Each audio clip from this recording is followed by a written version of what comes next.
긴 산상수훈의 마지막 말씀입니다. 그래서 무너지지 않는 신앙이라는 제목으로 말씀을 나누겠습니다. 우리가 살아가는 세상에서 사람에게 지혜가 필요하다는 것을 누구나 느낍니다. 공부하는 학생에게는 공부하는 데 필요한 지혜가 요구되고, 또 사업을 하는 사람에게는 사업에 필요한 또 혁신적인 경영을 위해 지혜가 필요한 것을 느낄 것입니다. 또한 살림을 하는 주부들에게도 마찬가지로 살림을 지혜롭게 하고 또 자녀들을 양육하는 데 지혜가 필요하다는 것을 느끼지요. 왜냐하면 지혜로운 삶을 살면은 어리석은 삶을 사는 사람보다 더 효과적으로 또 성공적으로 살 수 있기 때문에 지혜를 다 소망합니다. 또한 지혜가 없으면은 속이는 자에게 재산을 손해 보기도 하고, 또 어려움을 당하기도 하고, 또 미련한 사람은 세월을 낭비하다가 헛된 인생으로 재앙을 만나기도 합니다. 지혜로워야 될 이유가 이런 데 있죠. 더구나 이 세상을 살아가는데도 지혜가 필요하지만 더 큰 지혜는 우리의 영혼을 위하는 삶에는 더 큰, 더 놀라운 지혜가 요구됩니다. 그런 영적인 지혜가 우리의 영원한 인생을 결정하기 때문이죠. 그런데 우리 영혼을 살리는 영적인 이런 지혜는 특별히 하나님을 아는 것에 있고, 또 우리 자신의 존재를 이해하는 것이 지혜의 근본이라고 말할 수 있습니다. 그래서 지혜로운 사람은 자기 존재가 어디서 와서 또 어떻게 살아야 하며 어디로 갈 것인가를 알죠. 이런 지혜의 근본은 성경에서 하나님을 경외하는 것이라고 말합니다. 그리고 그 지혜의 실제는 하나님의 뜻을 알고 실행하는 것이라고 말할 수 있죠. 그런 사람은 자기 인생을 낭비하지 않고 또 스스로 속지 않고 지혜 있는 삶을 살 수가 있습니다. 그래서 오늘은 하나님은 우리 영혼들을 사랑하시기 때문에 우리 인생이 어리석은 삶으로 인생을 낭비하지 않고 또 악한 자에게 속아 살지 않고 하나님의 지혜로 승리하는 삶을 살기를 바라시기 때문에 오늘 산상수훈의 이 마지막 부분에서 예수님은 지혜로운 삶을 살 것을 말씀하고 있습니다. 이것이 5장부터 계속된 긴 산상수훈의 말씀의 결론 부분이라고 할 때, 결론은 항상 모든 것의 가장 중요한 핵심으로 마무리하지 않습니까? 예수님도 마찬가지로 모든 그 놀라운 천국에 들어갈 수 있는 산상수훈의 결론을 뭐라고 말씀하시는가, 굉장히 관심이 있는 부분이죠. 그래서 오늘은 바로 그 말씀을 통해서 예수님이 마지막 결론인 지혜로운 삶을 사는 신앙을 하시기를 축복드리겠습니다.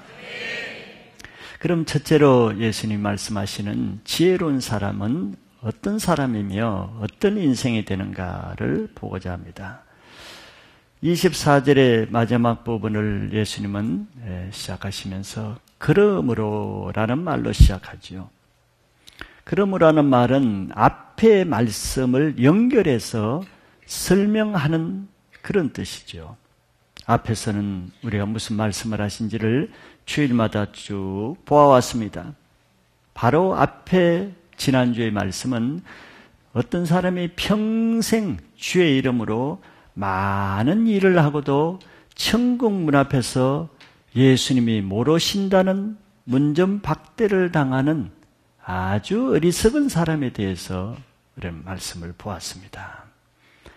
자, 그래서 예수님은 그러므로라는 말은 우리들에게 우리가 본 바와 같이 예수님이 말씀하고 경고한 바와 같이 이런 어리석은 사람처럼 자기 신앙의 마지막 부분에 가서 예수님 앞에 무너지는 인생이 되면 안 된다는 경고 또는 권면의 말씀을 하고 있는 것이죠.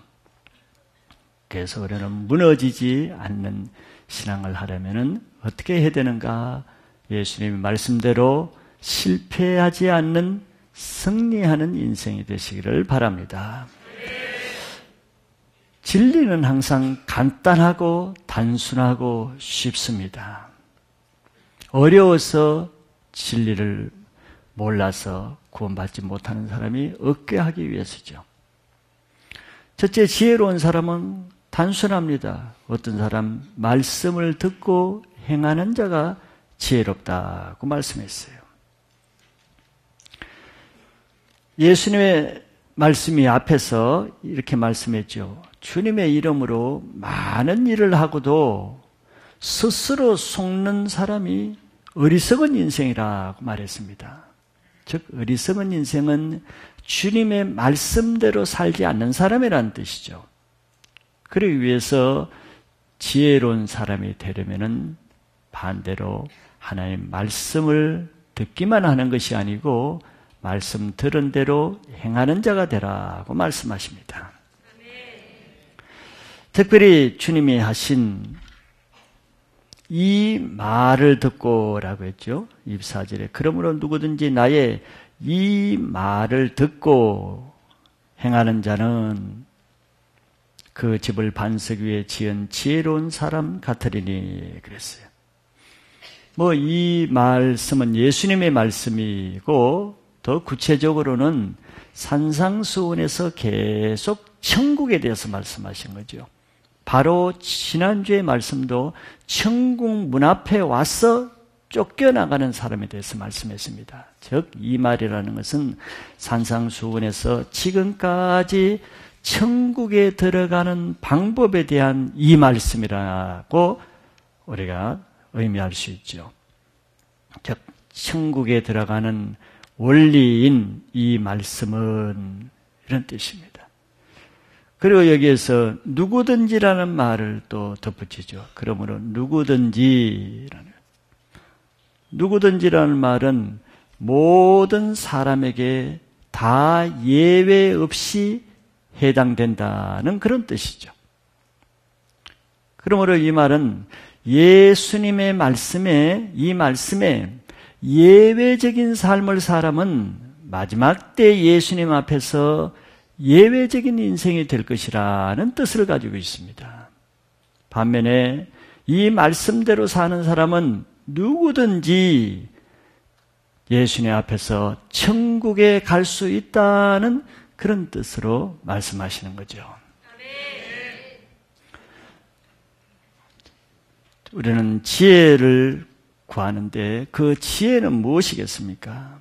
여러 가지로 말할 수 있겠지만 우선 지혜롭다는 것은 통찰력과 분별력이 있다는 뜻입니다. 모든 분별은 하나님의 말씀을 통해서 주어지고 또 그 모든 지혜는 하나님의 뜻을 행하는 것으로 나타납니다. 앞에 말한 그 사람은 많은 일을 했지만 분별력이 없었는 것이죠.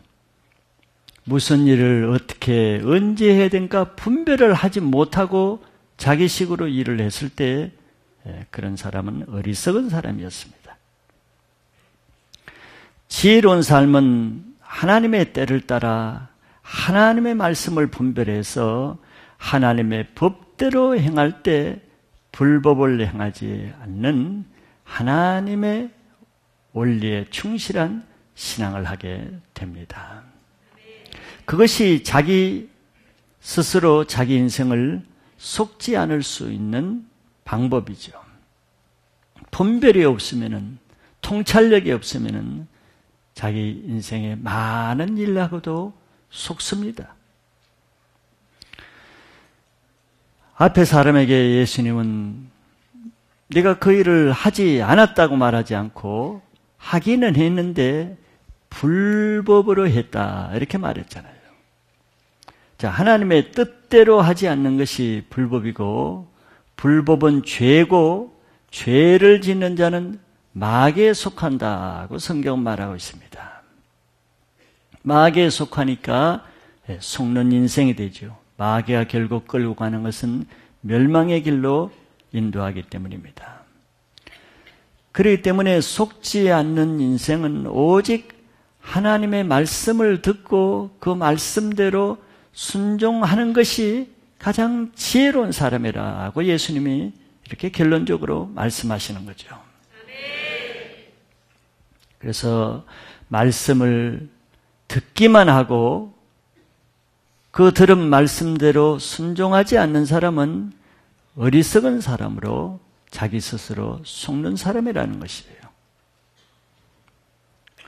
그런 사람이 불법을 행하며 주님이 모르는 인생이 되는데 많은 사람이 여기에 속습니다. 내가 주일마다 와서 하나님의 말씀을 듣는 자체로 내가 믿음이라고 생각하고 주일 예배 참석하니까 거룩한 사람이라고 생각하고 예배를 들으니까 내가 지혜롭게 신앙 잘한다고 생각하는 것이 바로 속는 사람이죠. 지혜로운 사람은 하나님의 말씀을 듣기만 하는 사람이 아니고 하나님의 말씀을 믿음으로 듣고 그 들은 말씀대로 순종해서 사는 사람이라고 분명히 말씀합니다. 우리는 매 주일마다 어떤 자세로 예배에 내가 참석하고 있으며 매 주일마다 듣는 하나님의 말씀에 내가 어떤 반응을 하며 한 주간 살아가는가를 지혜로운 사람이라면 한번 생각해 볼 수 있길 바랍니다. 이것이 신앙의 실제이며 이 신앙의 실제가 자기의 영원한 인생을 결정한다는 것도 깨달을 자들은 깨달을 수 있기를 바랍니다. 이 깨닫는 것이 바로 분별이요 통찰력입니다.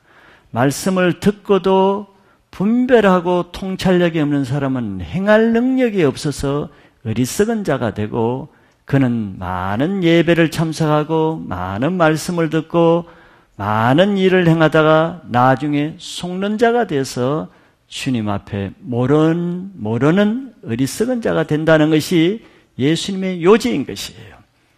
이 말씀을 듣는 자는 듣고도 어리석은 일에 빠지지 않기를 부탁드립니다. 두 번째는 지혜로운 사람은 어떤 인생이 되는가 하는 것은 반석 위에 집을 짓는 인생이 된다고 말씀하십니다. 예수님은 말씀을 듣고 행하는 자는 그 집을 반석 위에 지은 지혜로운 사람 같으리니 그랬어요. 우리가 순종하는 그 말씀 자체가 우리 인생의 반석이 된다는 뜻입니다. 그 말씀이 우리 인생에 집을 지으는 주초라고 말씀하셨죠.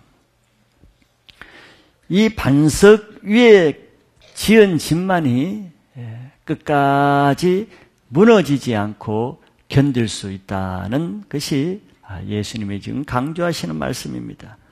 집이라고 다 끝까지 견디는 것이 아니고 마지막 때는 무너질 집이 많이 있다는 것이죠. 집을 건축할 때 누가 반석을 토대로 해서 집을 건축하겠습니까? 미래를 내다보는 지혜로운 사람이 그렇게 건축하겠죠. 좀 미래를 내다본다는 것은 저 집을 건축할 때마다 맑은 날, 비가 오지 않은 날, 눈이 오지 않은 날 건축하겠죠. 그 좋은 날씨만 바라보고 비도 없고 태풍도 불지 않고 화창한 날만 생각하는 사람은 집을 쉽게 지으려고 그럴 것입니다. 말씀과 상관없이 편하게 살고 말씀과 상관없이 편하게 교회를 왔다 갔다 하려고 하는 사람이 그런 사람들이죠. 편하니까, 쉬우니까 쉽게 신앙이라는 집을 지으려고 하죠. 누구나 다 그런 마음은 있죠. 창세기에 보면은 노아가 나오지요. 노아가 방주를 짓는 것은 비가 많이 오고 태풍이 불기 때문에 무서워서 방주를 지은 것이 아니지요. 노아가 방주를 지을 때는 비도 안 오고 태풍도 안 오고 바람도 불지 않는 아주 화창한 날씨인데도 방주를 지었습니다. 지혜로운 사람, 통찰력이 있는 사람이기 때문이죠. 제가 지혜와 통찰력은 하나님의 말씀대로 행하는 자라 그랬습니다. 노아는 비가 비록 오지 않고 태풍이 없어도 반드시 홍수로 멸하는 심판이 있을 것이라는 하나님의 말씀을 믿는 통찰력과 지혜를 가졌기 때문에 그 방주를 지을 수 있었던 것이죠. 그래서 노아가 하나님의 말씀을 믿고 순종한 그 지혜가 홍수 때 그의 가족을 지키고 구원하는 반석이 된 것을 우리가 믿으시기 바랍니다. 자, 이와 같이 이 땅에서의 우리의 신앙생활을 한마디로 표현하면은 자기가 살 수 있는 영원한 집을 짓는 건축 과정이라고 말할 수 있습니다. 천국에서 지어지는 우리 각 사람의 집은 이 땅에서 자기가 준비한 재료에 따라서 지어집니다. 모든 사람은 자기 재료로 자기 집을 짓게 되지 남의 재료를 가지고 내 집을 지을 수가 없습니다. 그거는 도적이 되지요. 강도가 되죠. 그럴 리는 없습니다. 그래서 내 건축 재료가 준비된 만큼 건축이 진행될 것이고 내 건축 재료가 비싼 재료일수록 내 집이 비싼 집으로 건축될 것이고 내 집이 돈이 없다고 싸구려로 짓고 값싼 재료를 짓고 날림으로 지으면 내 집이 그런 집이 된다는 뜻입니다. 그런데 성경은 허술한 지푸라기와 같은 나무와 같은 이런 싼 재료로 지은 집은 그날의 공력이 불타 없어진대요. 그때 다 타서 없어진다 그랬습니다. 작은 충격에도 흔들리고 무너지고 작은 성냥불에도 지푸라기로 지은 집은 금방 무너지기 때문에 그랬습니다.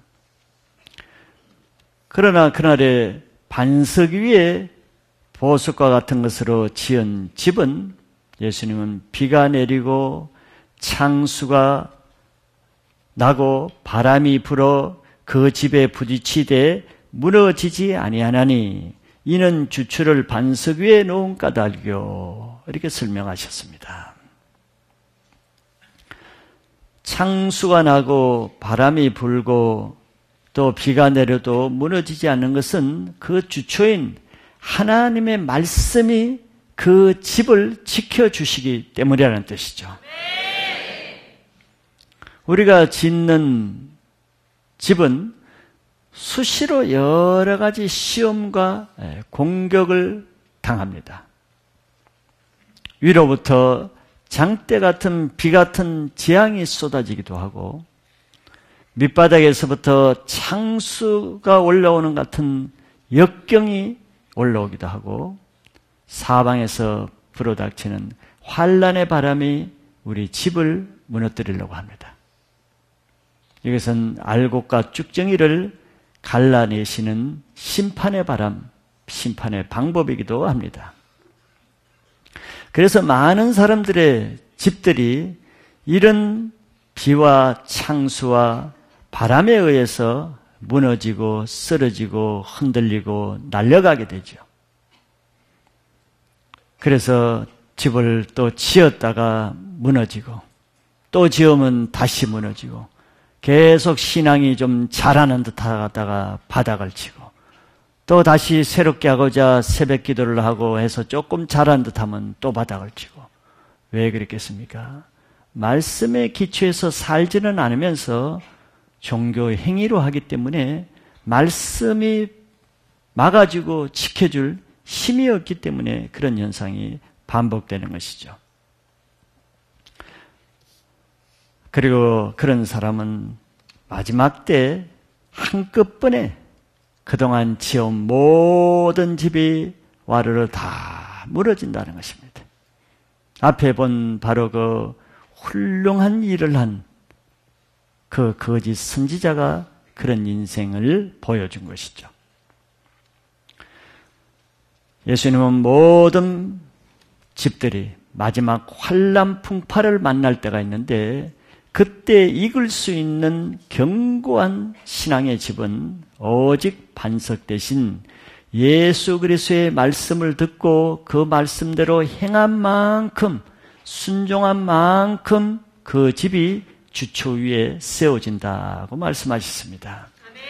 우리의 신앙을 어떻게 해야 되는가를 분명하게 가르쳐주는 내용인데 들을 귀에 있으신 분들은 이 말씀을 들을 수 있기를 바랍니다.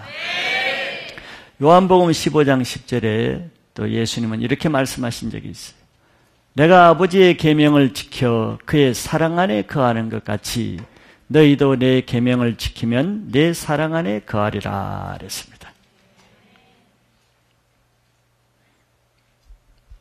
예수님도 이렇게 말했어요. 내가 아버지의 계명을 지켜요.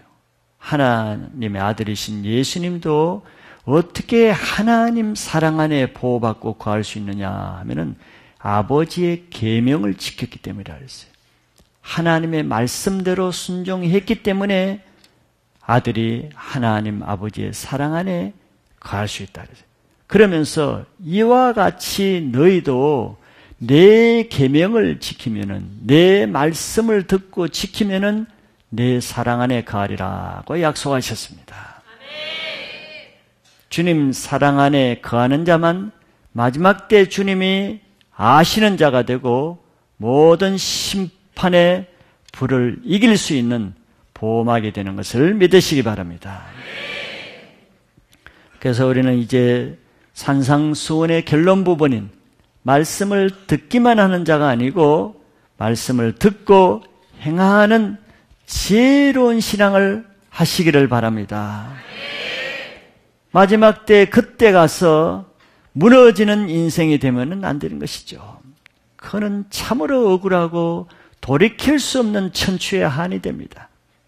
지금 내 인생의 집을 무너지지 않을 하나님의 말씀, 매 주일마다 듣는 말씀에 순종하는 훈련이 내 집을 짓는 신앙이 된다는 것을 믿으시길 바랍니다. 두 번째는 예수님은 또 그에 대비해서 어리석은 사람은 어떤 사람인가를 말씀하시면서 우리가 어리석은 인생이 되지 않기를 바라고 있습니다. 어리석다는 것은 지혜롭다는 것과 반대로 우준하여 진리를 분별하지 못하는 것이라고 말할 수 있습니다. 저 인생을 어떻게 살아야 되는지를 분별을 하지 못하고 사는 것이죠. 어리석은 이유는 지혜가 없기 때문이며 지혜가 없는 이유는 하나님의 말씀을 깨닫지 못하기 때문입니다. 그런 사람은 결국은 나름대로 주님의 일을 많이 하고 나름대로 주일날 예배도 드리고 교회 일도 많이 봉사하고 하나님 위해서 많이 하랬지만 마지막 때에 가서는 주님은 나는 너를 도무지 모른다는 어리석은 결론을 얻게 되는 것이죠. 그럼 어리석은 사람은 어떤 사람이 어리석은가? 간단하죠. 첫째는 말씀을 듣고도 행치 않기 때문에 어리석은 사람이 됩니다. 어리석은 사람은 하나님의 말씀을 알지 못하는 사람이나 듣지 못하는 사람이 아닙니다. 주일날 와서 하나님의 말씀을 듣기도 하고 알기도 하지만 교회 밖을 나가서는 절대 그 말씀대로 행하며 살지 않는 사람이 어리석은 사람이죠. 그러니 교회는 지혜로운 사람보다 어리석은 사람도 많이 있습니다. 그래서 천국 가는 사람이 적은 이유죠. 교회 다니는 사람은 많아도 하나님 나라에까지 택함받은 사람은 적은 이유가 여기 있는 것이죠. 어리석은 사람이라고 이렇게 말할 때 그 사람 나와 상관없이 딴 사람이라고 주로 생각하기가 쉽죠. 그러나 어리석은 사람은 따로 있는 것이 아니라 이런 말씀을 듣고도 오늘 들은 이후에 또 세상에 나가서 행하지 않는 그 사람 자신이 바로 어리석은 사람이고 그 어리석은 사람이 나 자신이라는 것을 깨달을 수 있기를 바랍니다. 야고보서 2장 20절에 성경은 또 이렇게 말하죠. 아, 허탄한 사람아, 행함이 없는 믿음이 헛것인 줄을 알고자 하느냐. 헛된 믿음도 있다는 거예요. 믿음은 믿음인데 헛된 믿음은 알고도 듣고도 행하지 않는 믿음이 헛것이라고 말했습니다. 어리석은 사람은 주님의 말씀을 듣기는 잘 듣지요. 성경 공부도 하고 예배도 드리고 또 말씀을 읽기도 할 것입니다. 그러나 그 말씀과 아무 상관없이 사는 거죠. 말씀은 말씀이고 나는 나고. 그런 사람을 헛된 믿음이라고 하고 그런 사람을 어리석은 사람이라고 합니다. 이 어리석은 사람에게는 하나님 말씀을 듣고 순종하기 위해서 자기를 부인하고 자기 십자가를 지며 애쓰게 힘들게 사는 사람을 볼 때 그 사람이 어리석게 보이는 것이죠. 어리석은 사람에게는 넓은 길로 가는 것이 더 지혜롭게 보이기 때문에 그렇습니다. 좁은 문으로 들어가서 좁은 길로 애써서 가는 사람이 어리석은 사람에게는 어리석게 보이는 거죠. 그래서 그 문으로 들어가지 않는 것이죠. 말씀대로 말씀을 듣고 그대로 행하며 사는 사람이 참으로 어리석게 보이는 사람이 어리석은 사람입니다.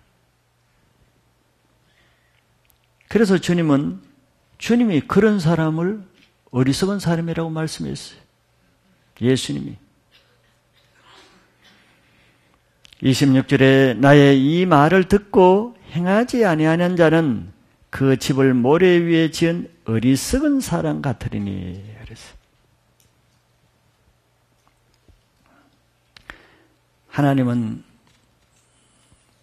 우리보다 미련해 보이시나 우리 지혜로는 하나님의 지혜를 알지 못하게 하신 분입니다. 어리석은 사람은 그걸 모르죠. 고린도전서 3장 18절에 하나님이 이렇게 말씀하십니다. 아무도 자신을 속이지 말라. 너희 중에 누구든지 이 세상에서 지혜 있는 줄로 생각하거든 어리석은 자가 되라. 그리하여야 지혜로운 자가 되리라. 넓은 길로 가는 사람은 자기가 지혜롭다고 생각하기 때문에 그 길로 가겠죠. 그런 사람에게 성경은 뭐라고 했습니까?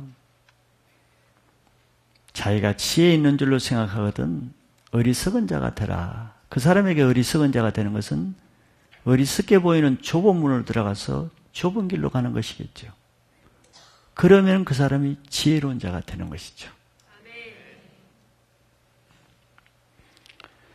그래서 우리 실제로 주위에서 보세요. 자기 지혜로 사는 사람이 믿음이 잘 자라는가 한번 보세요. 세상에 지혜롭게 사는 사람은 믿음이 자라지 않습니다. 왜? 하나님이 그 사람을 어리석게 하셨기 때문이에요. 그래서 하나님 앞에는 자기 스스로 지혜 있는 줄로 생각하는 사람은 자기 스스로 속는 자라는 것을 알아야 됩니다. 그런 자기 지혜가 어리석다는 것을 깨달으면은 그때부터 그가 지혜로운 자가 될 수 있습니다. 그래서 자기 지혜를 부인하고 하나님의 말씀에 순종하는 것이 가장 지혜로운 사람이라는 것이 깨달아 믿어지시길 바랍니다. 그 사람이 복 있는 자요 지혜로운 사람입니다. 이제 우리는 세상의 눈을 돌려서 하나님 앞에서 자기의 어리석은 지혜를 내려놓으시고 하나님의 지혜를 따라 사는 지혜로운 인생이 되시기를 축복합니다. 두 번째, 이런 사람의 신앙 실제는 예수님 말씀하시기를 모래 위에 집을 지은 것과 같다고 말씀하십니다.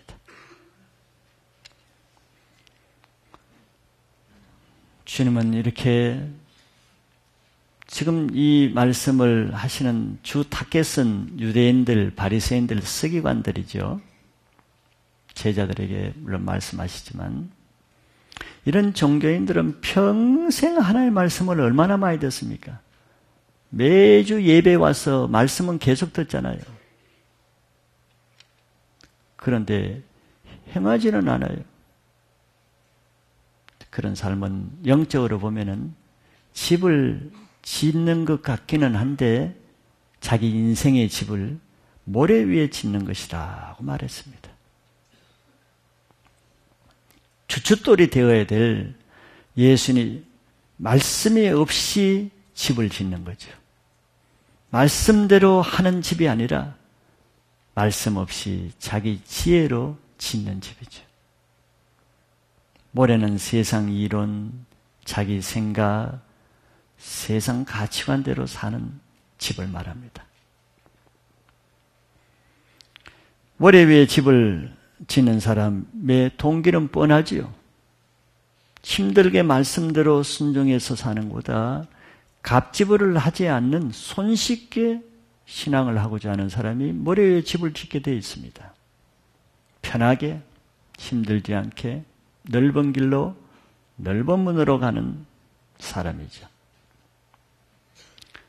곧해여 교회는 오기는 하겠지만 주님 말씀에 순종해서 자기를 부인하거나 자기 십자가를 지거나 이런 것을 할 마음이 없는 사람입니다. 그런 신앙은 문제는 예수님 말씀하실 때 27절에 보면 비가 내리고 창수가 나고 바람이 불어 그 집에 부딪힘에 무너져 그 무너짐이 심하니라. 결정적인 어떤 어려운 역경을 만나거나 가정에 큰 문제에 부딪히거나 재정이나 사업에 파산을 당하거나 건강에 치명적인 어려움이 있을 때는 속수무책입니다. 지금까지 교회 다니는 자기 신앙에 아무 도움이 되지 못하지요. 자기가 알고 있는 성경 지식에 아무 도움이 되지 못하지요. 그냥 그대로 무너져 내려버리는 거예요. 신앙이 있는 사람이나 불신자나 똑같아요. 무너지기는 마찬가지. 그러나 더 큰 문제는 마지막 때에 가서 모든 인생의 집이 무너진다는 데 있습니다.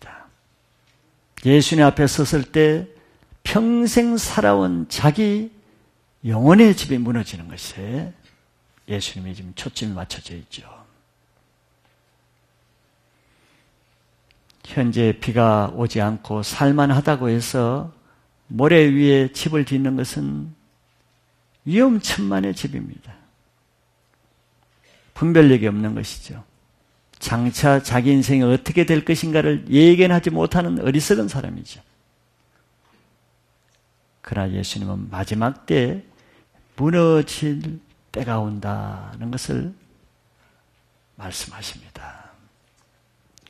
히브리서 12장 26절에서 28절 보면은 이런 말씀이 있어요. 그때에는 마지막 때를 말합니다. 그때에는 그 소리가 땅을 진동하였거니와 하나님의 나팔 소리죠. 그 소리가 땅을 진동하였거니와 이제는 약속하여 이르시되 내가 또 한 번 땅만 아니라 하늘도 진동하리라 하셨느니라. 모세 때는 신의 산 땅을 진동했죠. 근데 마지막 때는 이제 하늘도 진동할 때가 온다 그랬어요. 27절에 이 또 한 번이라 하심은 진동하지 아니하는 것을 영존하게 하기 위하여 진동할 것들 곧 만드신 것들이 변동될 것을 나타내심이라. 그러므로 우리가 흔들리지 않는 나라를 받았은즉 은혜를 받자 이로 말미암아 경건함과 두려움으로 하나님을 기쁘시게 섬길지니 했습니다.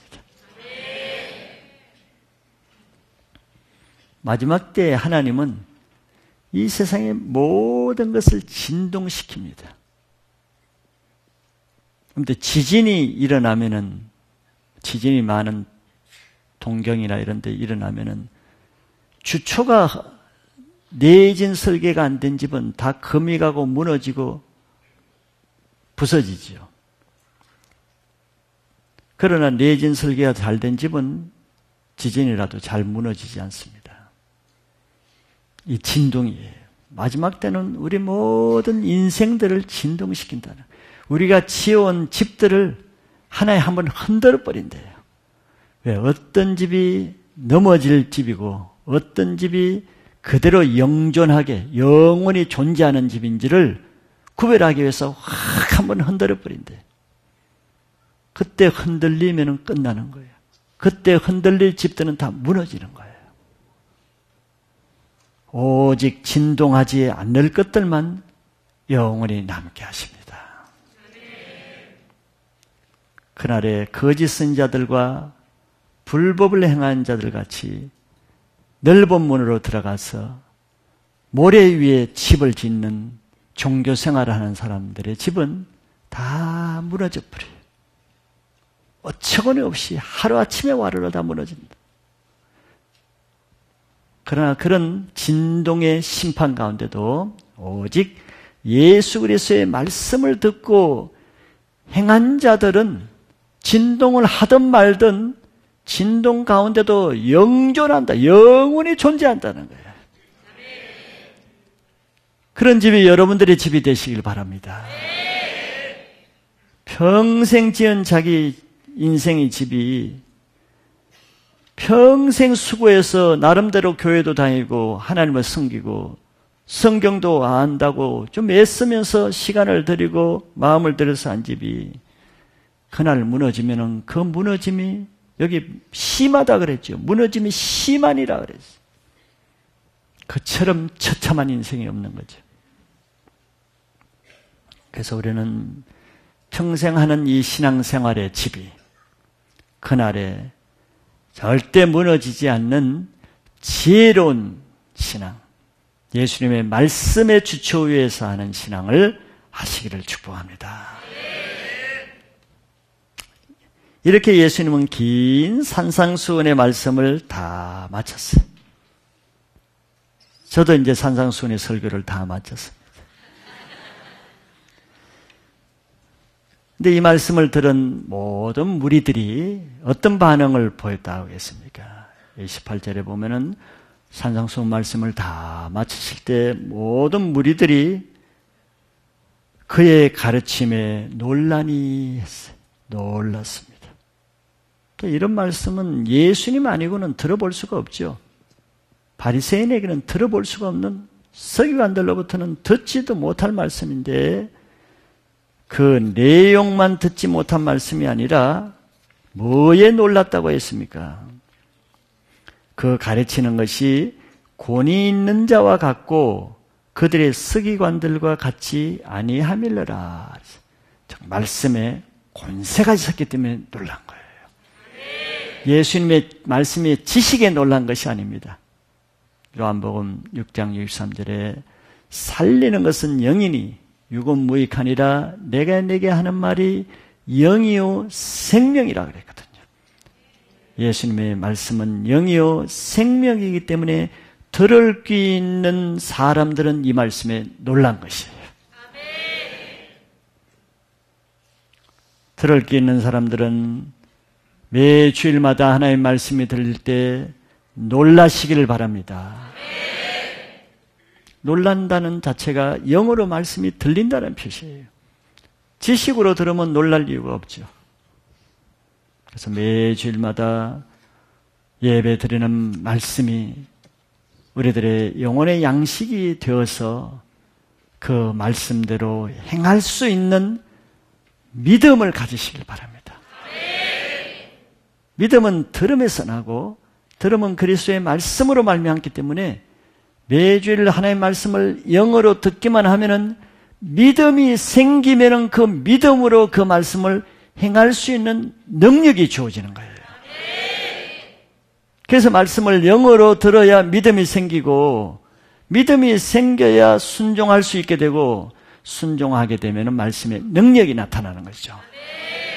이게 말씀을 믿음으로 듣지 못하고 영어로 듣지 못하면 믿음이 생기지 않으니까 말씀을 행할 능력도 없는 거예요. 그래서 주일 예배에 한 번 말씀을 듣기 위해서는 한 주일 동안 거룩한 삶으로 옷을 빨고 정결하게 살아야 되고 정말 하루 전날은 준비해서 하고 주일날 아침부터는 깨어서 지각할 정도가 아니라 10분, 20분 미리 와서 하나님의 말씀에 생명을 걸고 사모하고 말씀을 영어로 들을 수 있도록 기도하는 그 마음을 하나님이 받으시고 하나님이 은혜를 주셔야 말씀도 은혜로 들리고 영어로 들리게 될 것입니다. 이제부터는 우리들의 예배 한 번의 예배라도 예배 자세를 새롭게 함으로 말씀이 들리게 하시고 들리는 말씀이 믿음으로 받아지게 하시고 믿음이 생겨서 말씀을 순종할 수 있는 능력도 받게 여러분들의 신앙이 변화되시기를 축복합니다.